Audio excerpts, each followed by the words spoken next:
magnésium pour le stress, pour le sommeil, pour le cœur. Vraiment, on en est encore là? Une pilule pour tout? On connaît déjà l'histoire. Les vitamines C pour l'immunité, les oméga 3 pour tout le monde, les glycines pour se calmer, les multivitamines au chaos. Et maintenant, le magnésium.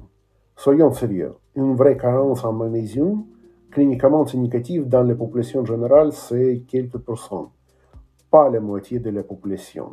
Oui, il existe des situations à risque. Carence confirmée, diurétique, alcoolisme chronique et encore pas systématique. Et certaines maladies digestives, pas un peu mal au ventre. Mais cette idée que tout le monde manque de magnésium, c'est faux. Et surtout, c'est basé sur des chiffres mal compris. Oui, à l'hôpital, on peut voir 20 personnes d'hypomagnésémie. En réanimation, parfois 60%. Mais ce sont des patients graves, dans des conditions extrêmes. Ça n'a rien à voir avec vous.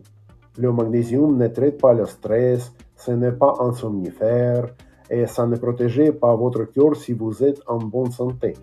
Et non, ce n'est pas anodin.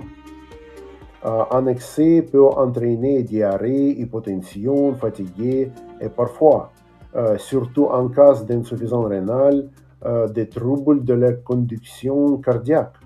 Et pendant ce temps-là, on passe à côté du vrai problème. Ce n'est pas de la médecine, c'est du marketing. Le magnésium, ce n'est pas magique. Utile?